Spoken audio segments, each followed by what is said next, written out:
Hola, ¿qué tal familia? Muy buenos días, buenas tardes o buenas noches según nos observas. Quiero decirte muchas gracias por estar aquí. Es una bendición el poder leer juntos la palabra del Señor. Hoy tendremos un tema súper interesante.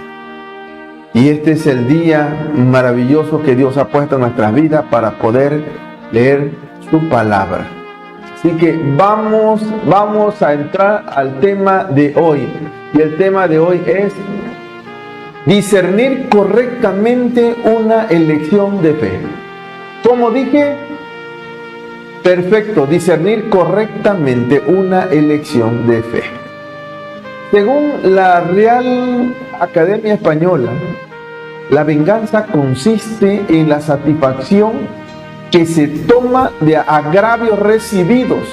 Es decir, la venganza implica una forma de castigo que aplica a alguien que ha sido ofendido o maltratado. Es un intento por reparar lo sucedido. Son comportamientos dirigidos a una persona o a un grupo que supone culpables o responsables de causar algún daño. Podríamos decir que la venganza es una forma de gestionar sentimientos negativos hacia otra persona u otras personas, intentando a través de una agresión reparar el daño que han generado. Quien practica la venganza intenta compensar daños. Escuche esto. Muchas veces se aferran a entender que están ejerciendo justicia, cuando en realidad están más lejos de la verdad. La expresión "la venganza es dulce", a partir de hoy aprenderemos a no aceptar esta frase como parte de nuestra vida cristiana. Debemos emprender una lucha tenaz ante los deseos de venganza. Muchas veces la venganza pasa por una agresión abierta hacia la otra persona y otras veces se disfraza sutilmente, como por ejemplo hacer pasar mal momento a aquella persona, o similar o peor que hemos vivido nosotros o vivimos con esa persona. Otra forma más es humillando públicamente a la persona. Una tercera más sería demostrar que ignoramos a la persona. Y una cuarta sería desear que le vaya mal en la vida. Y probablemente hablaremos de una quinta más, y sería congelar su interacción. En general, el propósito y la finalidad es hacer sentir a la persona que perjudicó, hacerlo sentir de la misma manera en que su víctima se sintió. Sin embargo, si no nos rigiéramos por estas leyes, la vida en sociedad sería caótica. Por eso es importante la observancia de las leyes. Las leyes están dadas para inhibir algún daño, y la justicia se da bajo las normas de la ley o bajo los lineamientos de la ley, es lo más correcto. Lo que sucede es que la venganza jamás va a reparar el daño recibido. Escuche esto. Dejemos nuestros deseos de venganza en Dios, porque Él defiende la causa de sus hijos y porque Dios es el que juzga correctamente todos los elementos de una situación. En vez de alimentar la venganza contra vuestros enemigos, mejor repite la oración que nuestro Señor Jesucristo dijo en la cruz del Calvario cuando decía: Padre, perdónalos porque no saben lo que. Es mucho mejor para nosotros sufrir bajo una falsa acusación que infligirnos en la tortura de vengarnos de nuestros enemigos. El espíritu de odio y de venganza tuvo su origen en Satanás y solo parirá un gran mal. Y esto va a suceder con quien permite incubarlo. La humildad del corazón, la mansedumbre que resulta de vivir en Cristo, es el verdadero secreto de la bendición. Escuche esto. La palabra es muy clara en el Salmo 149, versículo 4, cuando dice: porque el Señor se complace en su pueblo y a los humildes concede el honor de la victoria. Escuche esto tan interesante. Tan interesante, y lo voy a repetir nuevamente: hermoseará a los humildes con su victoria. Escuche esto, la parte final: hermoseará a los humildes con su victoria. ¡Wow! ¡Qué maravilloso!, ¿verdad? Te comparto este hermoso texto bíblico de Romanos 12:19 también, que dice de esta forma: no tomen venganza, hermanos míos, sino dejen el castigo en las manos de Dios, porque está escrito: mía es la venganza, yo pagaré, dice el Señor. Qué tremendo, ¿verdad? Léalo, Romanos 12:19. Cuando nos hacen enojar, Satanás se pone feliz.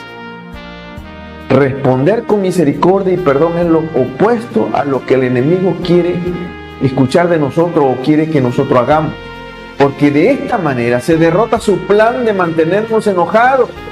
Y no siempre es fácil, pero cuando hacemos lo que podemos hacer, Dios hará lo que nosotros no podamos hacer.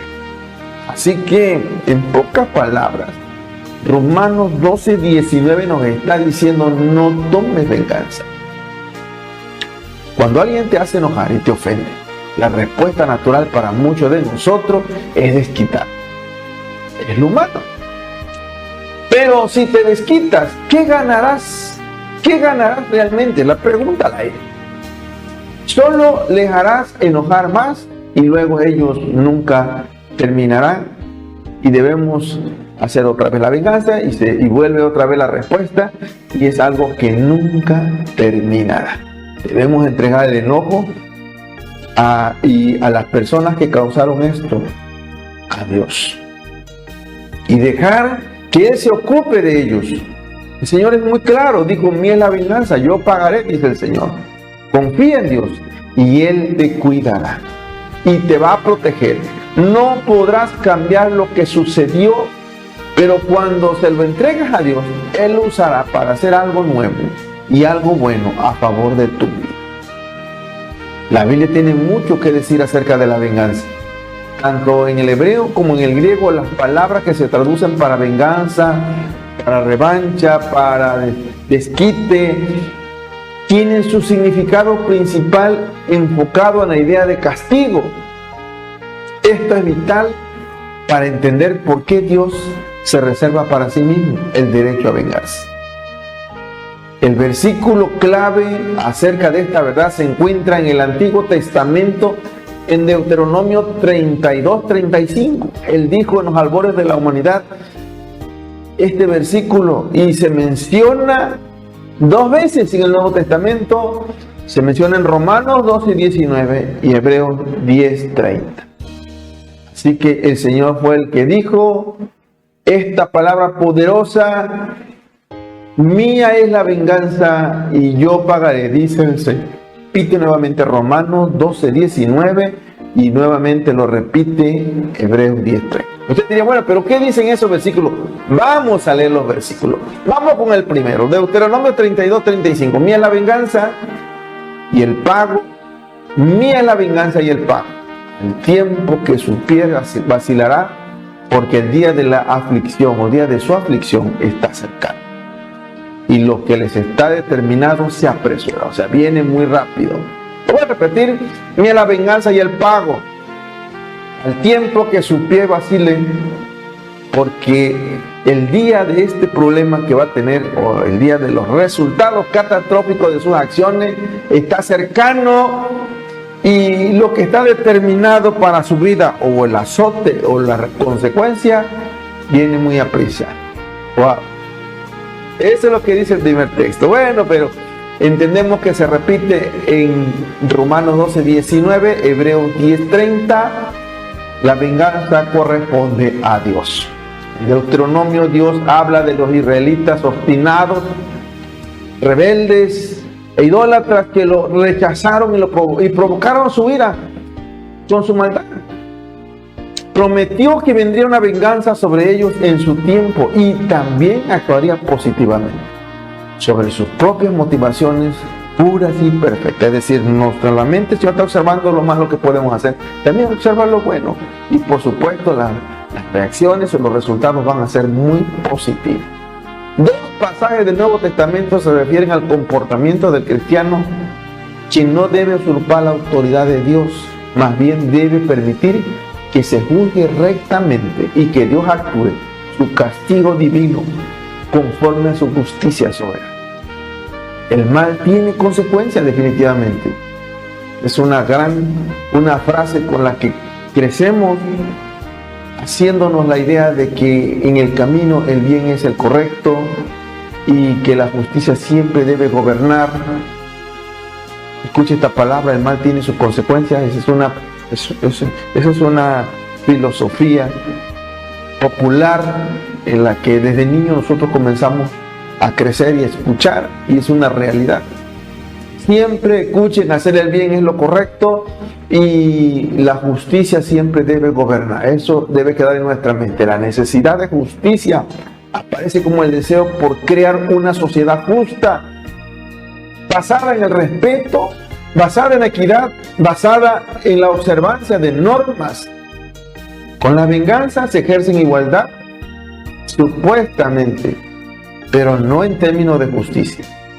Escuche esto, será una conducta que solo propagará la agresión y por lo tanto el mal. Además, nunca el daño recibido de esta manera será reparado. En definitiva, vengarse no vale la pena. Quiero enfocar el tema. Y si enfocamos el tema, diremos que el cristiano fiel debe discernir toda situación conforme a la palabra. Estamos hablando de la palabra de la verdad, la palabra de la Escritura, confiando hasta el final en la soberanía de Dios, que Dios toma el control. Vamos a repetirlo: el cristiano fiel discierne toda situación conforme a la palabra de la verdad o a la palabra de Dios y vive confiado. No tiene por qué vengarse, vive confiado hasta el final, porque Dios tiene el control de todo eso. Dios tiene una soberanía sobre todo. Él hace lo que Él quiere. Así que la voluntad de Dios es cuidarnos y protegernos. Bien, vamos a la lectura bíblica. Y la lectura bíblica de este día es en 1 Samuel, capítulo 26, versículo 1 al versículo 12. Escuche bien este hermoso pasaje. Versión Reina Valera, 1960. Vinieron los ifeos a Saúl en Gabaa, diciendo: ¿no está David escondido en el collado de Aquila, al oriente del desierto? Saúl entonces se levantó y descendió al desierto de Zif, llevando consigo 3000 hombres escogidos de Israel, para buscar a David en el desierto de Zif. Y acampó Saúl en el collado de Aquila, que está al oriente del desierto, junto al camino. Y estaba David en el desierto, y entendió que Saúl le seguía en el desierto. David, por tanto, envió espías, y supo con certeza que Saúl había venido. Y se levantó David, y vino al sitio donde Saúl había acampado, y miró David el lugar donde dormían Saúl y Abner hijo de Ner, general de su ejército. Y estaba Saúl durmiendo en el campamento, y el pueblo estaba acampado en derredor de él. Entonces David dijo a Ahimelech Eteo y a Abisai hijo de Sarbia, hermano de Joab: ¿quién descenderá conmigo a Saúl en el campamento? Y dijo Abisai: yo descenderé contigo. David, pues, y Abisai fueron de noche al ejército, y he aquí que Saúl estaba tendido durmiendo en el campamento, y su lanza clavada en tierra a su cabecera, y Abner y el ejército estaban tendidos alrededor de él. Entonces dijo Abisai a David: hoy ha entregado Dios a tu enemigo en tu mano, ahora, pues, déjame que le hiera con la lanza, y lo enclavaré en la tierra de un golpe, y no le daré segundo golpe. Y David respondió a Abisai: no le mates, porque ¿quién extenderá su mano contra el ungido de Jehová, y será inocente? Dijo además David: vive Jehová, que si Jehová no lo hiriere, o su día llegue para que muera, o descendiendo en batalla perezca, guárdeme Jehová de extender mi mano contra el ungido de Jehová. Pero toma ahora la lanza que está a su cabecera, y la vasija de agua, y vámonos. Se llevó, pues, David la lanza y la vasija de agua de la cabecera de Saúl, y se fueron, y no hubo nadie que viese, ni entendiese, ni velase, pues todos dormían, porque un profundo sueño enviado de Jehová había caído sobre ellos. Bueno, es un interesante pasaje de la Escritura que vamos a analizar y estamos reflexionando en el tema. Vamos a entrarla con 3 aserciones espirituales y vamos con la primera aserción y es desafiado por la tentación. Como dije, perfecto, desafiado por la tentación. La Biblia dice que Saúl llevó consigo 3,000 hombres escogidos de Israel para buscar a David. Esto significa que Saúl se retractó de su supuesto arrepentimiento previo, que nos muestra en la parte de la historia que está en 1 de Samuel capítulo 24, versículo 16, versículo 21. En esa ocasión, David tuvo la oportunidad de matar a Saúl, vengarse, pero no lo hizo. Cuando David osadamente le sobresalió a Saúl, el rey fue grandemente sacudido emocionalmente y públicamente. Se arrepintió por sus intenciones asesinas que buscaban asesinar a David. El arrepentimiento de Saúl fue un arrepentimiento superficial, no fue sincero, solamente fue emocional, pero no mostró acciones que demostraran un cambio en su vida. Los 3,000 hombres escogidos nos recuerdan que Saúl tenía una gran ventaja numérica de 3,000 contra 600 que tenía David como aliados. Es una ventaja significativa. David, por tanto, envió espías. Veamos cómo actúa un líder sabio y capaz, comandante de un gran ejército, de un ejército guiado por la sabiduría de Dios, capaz de incursionar con mucha táctica y respeto a la vida, sin necesidad de matar. Sabe que la venganza viene del cielo. David constantemente monitorea los movimientos que el rey Saúl hace. David sabía dónde estaba el rey Saúl, pero Saúl no sabía dónde estaba David. Esa es la gran diferencia entre un hombre que actúa con el cerebro y otro que actúa impulsado por sus emociones negativas. Se esperaba que a las victorias de David se convirtiera en el mejor amigo del rey Saúl. Sin embargo, no fue así. Aunque le dio a David su propia hija como esposa, Saúl pronto llegó a odiar el éxito que David estaba recibiendo en su nuevo rol como jefe del ejército israelita. La popularidad de David y su talento natural como líder le otorgaron fácilmente el estatus de héroe de Israel. Y Saúl se sintió profundamente amenazado por ello. Escuche esto, se sintió amenazado por ello. Y comenzó una campaña de venganza en contra de David sin fundamento alguno. Escuche esto. Las noticias de David corrieron como pólvora por toda la nación, y después que derrota al Goliat, David continúa ganando victorias tras victorias militares. Mujeres de Israel recuerden que llegaron a cantar David 10 veces mejor que Saúl, traducido en cifras de miles. El celoso rey Saúl se enfurece aún más. Y un día, mientras que David tocaba el arpa para calmar el temperamento diabólico que lo atormentaba, Saúl le lanzó su jabalina intentando matarlo. Sin embargo, David decidía dejar estas acciones, dejar estas cosas en las manos de Dios.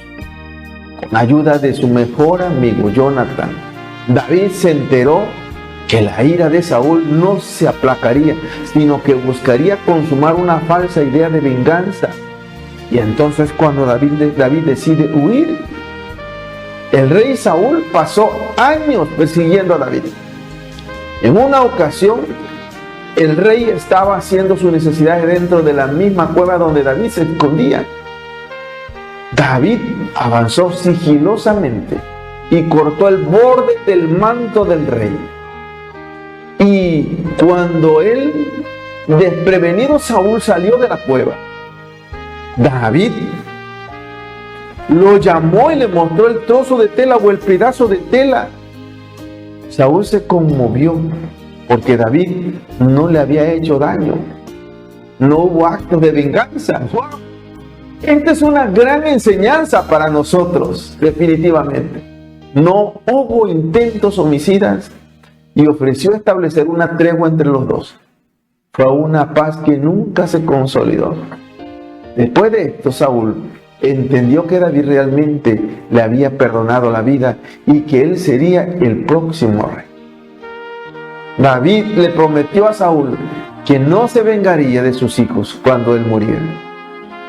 Por lo regular, los reyes a menudo hacían eso para deshacerse de toda la competencia familiar que pudiera optar por el trono que había sido cedido. Por lo regular era siempre lo que pasaba. Morían todos los de la estirpe del rey que salía, de la dinastía que salía, para evitar supuestas sublevaciones. Pero en este caso David está diciendo: yo voy a honrar a Jonathan, voy a honrar a la familia. David podía haberse vengado, pero decidió no hacerlo. Eso fue porque confiaba en lo que Dios le dijo sobre su propio futuro. Así que tenemos promesas y bendiciones y no las puedes dejar caer en tierra. Y en realidad, si Dios te va a bendecir como lo está diciendo, Él lo hará. Por quien se oponga, por quien quiera entorpecer el plan de Dios, nadie jamás podrá entorpecer el plan de Dios. Jamás podrá. Escuche esto. Dios cumplirá su plan sobre 1000 personas, 1000 títulos o 1000 liderazgos que pueda haber sobre tu vida si Dios tiene un propósito de un nivel más elevado. David ha estado huyendo del rey Saúl. Saúl había sido un hombre bueno, pero su rechazo del plan de Dios para su vida y su negativa forma de caminar con el Señor habían provocado su propio rechazo por parte de él. Había caído en una gran ruina, se puede decir. Eso lo podemos consultar en 1 de Samuel, capítulo 16, versículo 1. A partir de ese trágico momento, Saúl comenzó una espiral descendente hacia la locura. La locura de Saúl se manifestó en celos, odios, un odio asesino, en pocas palabras, hacia ese joven exitoso llamado David. Y lo quería muerto. David sobrevivió e incluso prosperó durante esos años difíciles, como esos años difíciles en que le tocó es huir de Saúl. Escuche esto. Y es la misma situación para tu vida, es la misma situación para mi vida. Aún en los momentos más difíciles o más críticos de tu vida, tú crecerás y Dios prosperará tu vida. Que no se trata de lo que está en tu entorno o lo que está sucediendo en tu entorno o de quien te esté amenazando el entorno, se trata de quien te está respaldando. Y en este caso el respaldo viene del cielo y nadie podrá contra ese respaldo. Pablo lo dijo: si Dios por nosotros, ¿quién contra nosotros? David se hizo más fuerte mientras que su enemigo Saúl se iba debilitando más y más. ¡Qué maravilloso testimonio de la gracia de Dios! El saber que en el momento más crítico de la vida, Dios está trabajando a tu favor y su gracia está contigo. Vamos a la aserción 2, a prueba de fuego. ¿Cómo dije? Perfecto, a prueba de fuego. Saúl estaba durmiendo en el campamento. En la versión en inglés de la Biblia llamada el Rey Jaime, dice que Saúl yacía sobre la trinchera. Esa traducción del hebreo es correcta, pero da la idea equivocada. La idea es que en el perímetro del campamento israelita estaba marcado por las huellas de sus carros. Escuche esto. Y era dentro de ese perímetro del campamento donde Saúl estaba durmiendo.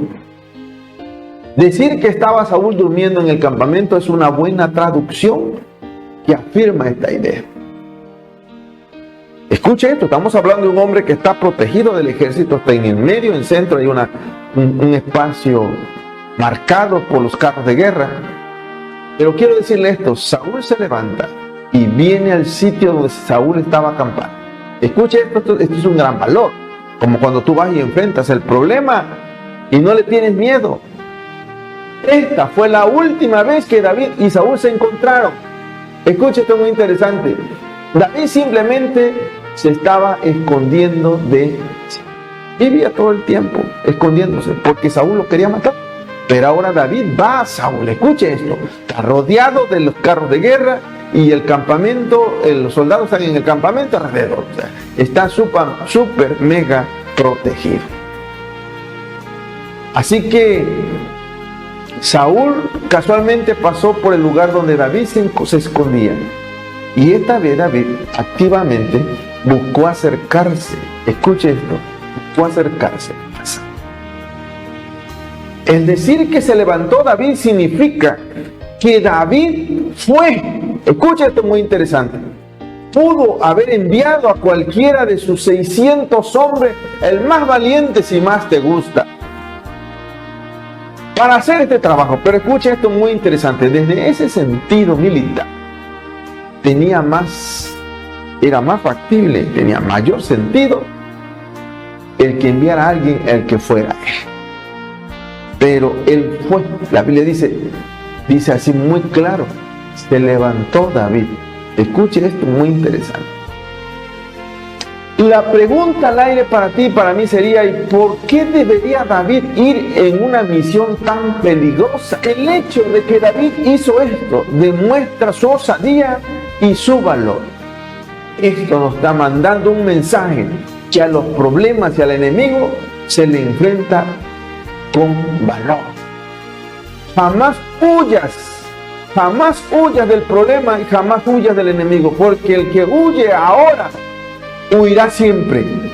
Escuche esto. El resultado de todo esto muestra que Dios lo estaba dirigiendo, porque David no iba solo. David sabía que Dios estaba con él. David estuvo en el lugar donde dormía Saúl y Abner, el general del ejército de Saúl.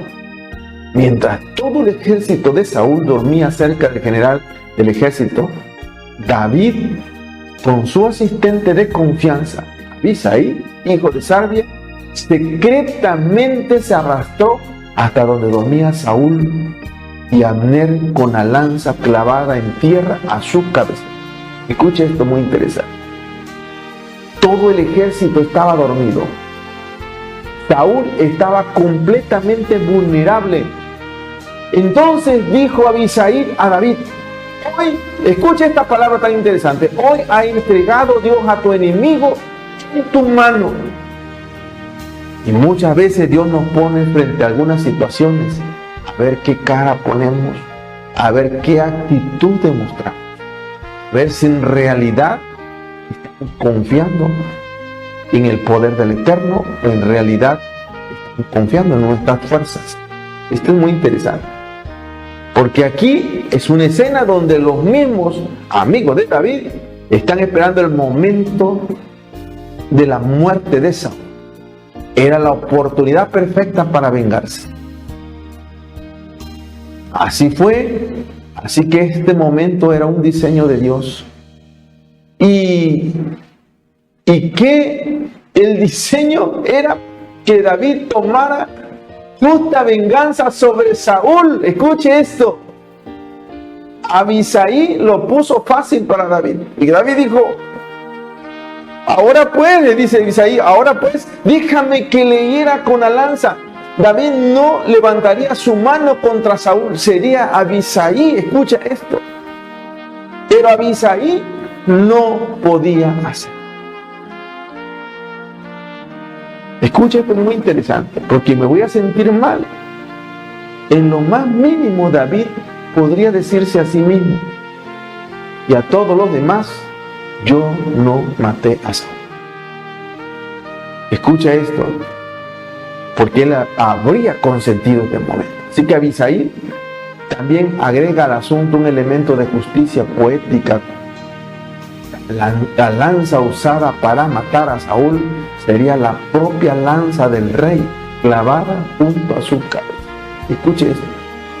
Es decir, nadie podrá decir que lo mataste con tu lanza ni con mi lanza, sino fue su propia lanza. Escuche, soy así muy poético. La lanza que antes fue lanzada hacia David en un intento de asesinato, léalo en 1 Samuel 18, 10, 11 y 19, 9 y 10. Ahora, esa misma lanza se iba a usar como instrumento del justo juicio de Dios, entre comillas. Esto parecía venirse perfectamente de la mano de Dios. Sin embargo, la expresión de David: ¿quién extenderá su mano contra el ungido del Señor y será inocente? Definitivamente hay una gran lección. David enseñándole a su gente, a sus valientes, que la autoridad se respeta. ¿Cuántas veces muchos de nosotros tenemos la oportunidad de pasar por encima de una autoridad y aplicar nuestros propios criterios y pensamos que es lo más justo y correcto porque las circunstancias nos las presenta perfectamente y actuamos cínicamente de esa manera? David le estaba enviando un mensaje poderoso. La autoridad que viene de Dios, que es puesta por Dios, se respeta.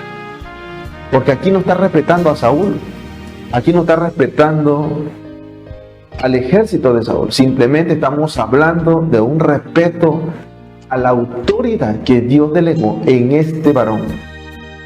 Es que tiene errores, es que tiene odio, que quiere matar. Sí, claro, puede tener miles de errores, pero la autoridad delegada por Dios es perfecta. Él lo hace en su entera voluntad y nosotros tenemos que respetar la voluntad de Dios.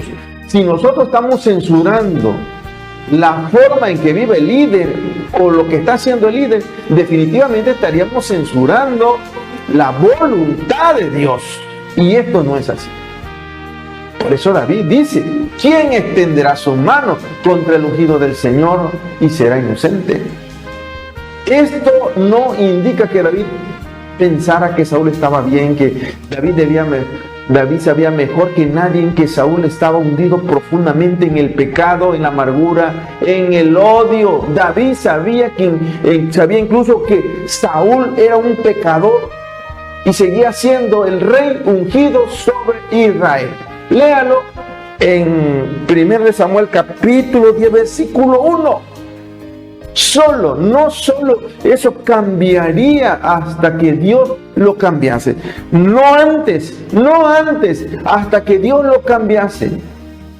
Mientras tanto, David no extendería su mano contra el ungido del Señor. Sabía que no era difícil para Dios quitar la vida de Saúl y podía suceder en cualquier momento. Escuche esto: cada respiro que Saúl daba era un regalo de Dios y Dios podía quitar a un hombre malvado como Saúl en cualquier momento. No se trataba de herir al ungido del Señor. No. Dios no necesitaba los servicios de un hombre consagrado y justo como David. Ya hemos dicho este maravilloso texto bíblico donde el Señor nos dice, Romanos 12, 17 al 21, mía es la venganza, yo pagaré, dice el Señor. Así que si la venganza pertenece a Dios, definitivamente no nos pertenece a nosotros. Así que debemos amar a nuestros enemigos y nunca pagarles con mal, porque Dios se va a encargar de ello. La venganza pertenece a Dios, que quede muy, muy claro. Vamos a la tercera aserción, honrando la autoridad. Bajo el contexto humano fue la máxima oportunidad que tuvo David para vengarse de Saúl. Dios lo llevó a este momento trascendental para ver si realmente ya estaba procesado su carácter para ser un grande en la historia de los humanos. Y sobre todo de los hijos del Eterno, del pueblo de Israel. Sin embargo, encontraremos en la Escritura el comentario que solo tomó la lanza y la vasija de agua que estaba en la cabecera de Saúl. David no iba a matar a Saúl, pero sí tomó la lanza y la vasija de agua como evidencias de que había tenido la oportunidad de matarlo. Y ha tenido la oportunidad de hacer venganza. David se dio cuenta de que un profundo sueño había sido enviado por parte de Dios, había caído sobre ellos y sabía que había una razón para ello. Dios estaba probando el carácter del próximo rey de Israel. Luego le grita a Abner, mismo que ha llenado la mente del rey de ideas fuera de todo razonamiento justo y sano, porque hay líderes o pseudo líderes que envenenan la mente de los líderes rectores. Escuchen esto, muy importante. Y Abner era uno de ellos. Era un hombre que demasiado tiempo tomó para meter veneno en la cabeza al rey Saúl. Y el rey Saúl fue muy factible para permitir que alguien estuviera llenando su cabeza de basura. Así que ahora David le grita a Abner, escucha esto: ¿no eres tú el gran hombre que dices cuidar al rey? ¿No has presumido a voz en cuello que no hay un hombre como tú de valiente en Israel? ¿Por qué pues no has guardado la vida del rey tu señor? ¡Wow! ¡Qué tremendo! En esta terrible escena David le insinúa que aún el rey lo ha perseguido hasta ese momento y le ha demostrado su más digno cuidado y respeto sobre la vida del rey. Veamos el gran valor de David como ser humano, hijo de Dios. Queda demostrado que al poder demostrar a los suyos su poder, la lanza del rey está en su mano, pero no tiene sangre, está limpia. Y la vasija de agua que estaba en su cabecera está en su mano. Pero también el rey Saúl está vivo. Es una dramática evidencia, como la evidencia de la esquina del manto de Saúl cuando corta en la cueva del rey. Era prueba innegable de que David tuvo la oportunidad de matar a Saúl, pero no lo hizo. David demostraba una vez más que era un hombre con honor.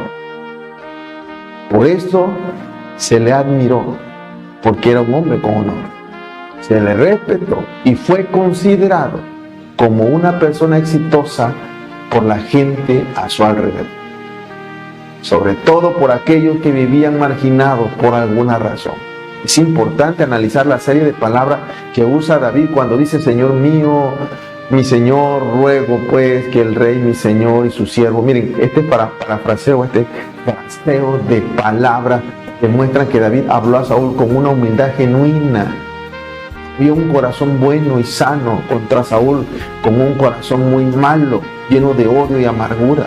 Tuvo razones humanas para que David proyectara una actitud de superioridad hacia Saúl, pero no lo hizo.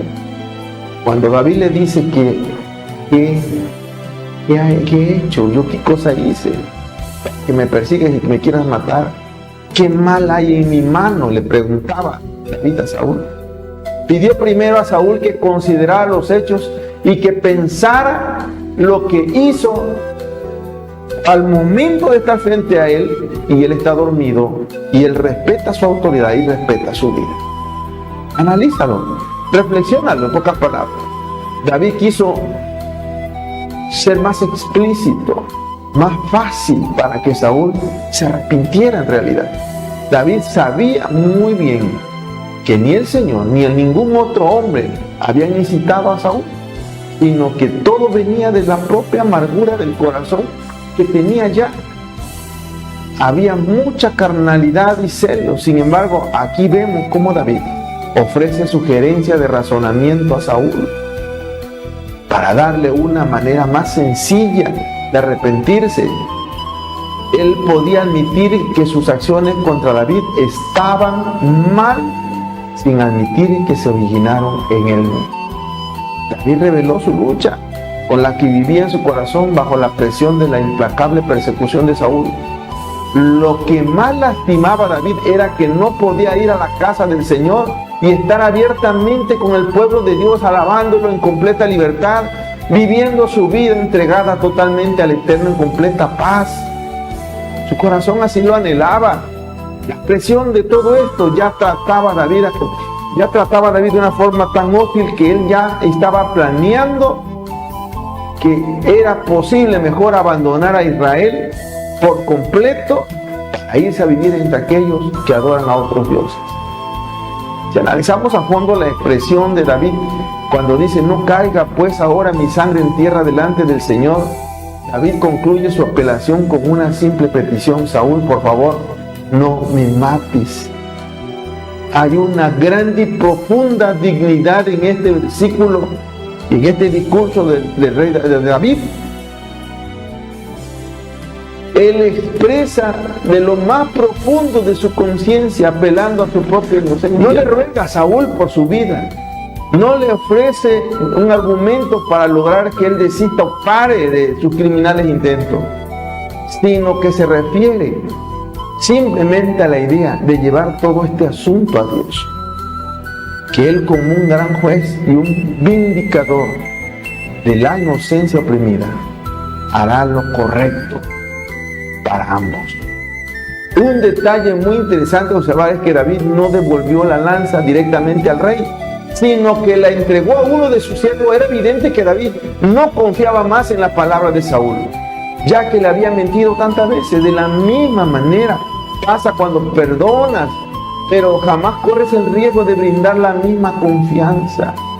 Probablemente ahora ya no era una mentira, y lo que decía Saúl podía ser en ese momento cierto. Probablemente se sentía mal en la realidad por lo que había hecho. El remordimiento quedó para sí mismo. Sin embargo, jamás fue evidente un verdadero arrepentimiento que demostrara cambio. Quiero ordenar las ideas y quiero que veamos esto. David fue un verdadero hombre de fe que se enfocó en Dios y no en los hombres. A pesar de la persecución de Saúl, dejó su situación crítica en las manos de Dios, confiando en su vida, que Dios la tenía protegida y que estaba segura en Él. Todo el tiempo de sufrimiento que vivió en el desierto fue cuidada por el Eterno. Fue un tiempo de entrenamiento para convertirse en el vaso que recibiría la gloria de Dios. Vamos a repetirlo nuevamente. David fue un verdadero hombre de fe que se enfocó en Dios y no en los hombres. A pesar de la persecución de Saúl, dejó su situación crítica en las manos de Dios, confiando que su vida estaba segura con el Eterno. Todo el tiempo de sufrimiento que podía vivir en el desierto fue un tiempo de entrenamiento, convertirse en el vaso que recibiría la gloria de Dios para la siguiente dinastía en el pueblo de Israel. Bien, hemos concluido. Dios te bendiga y continuamos.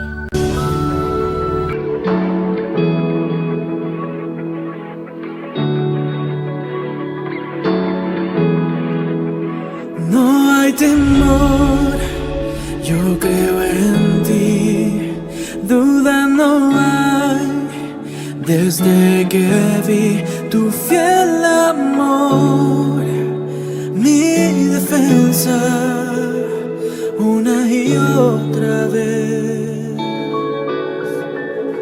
Tengo esperanza solo en ti, mi fortaleza está en ti, tu fiel amor, mi defensa, otra vez. Abre hoy las aguas, cuídame en las llamas y demuestra tu poder, demuestra tu poder.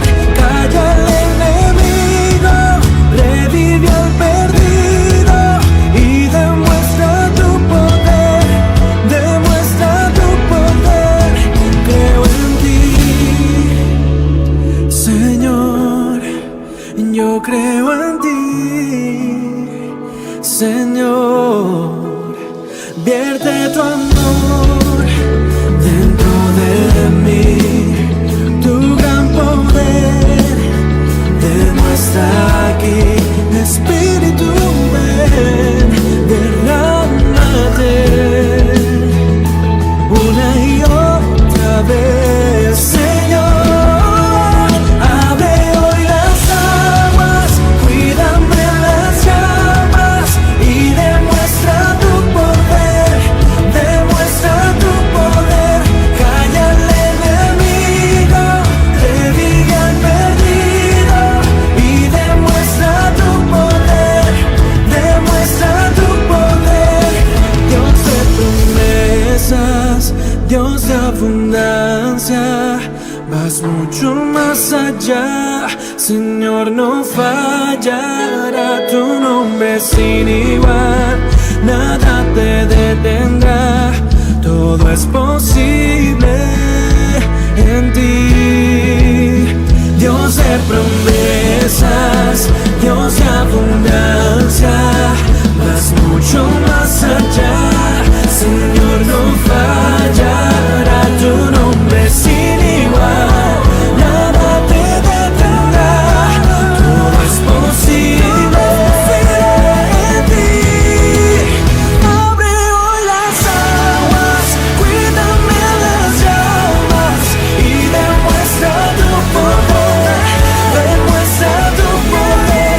Calla al enemigo, revive al perdido y demuestra tu poder, demuestra tu poder. Creo en ti, Señor, creo en ti, Señor.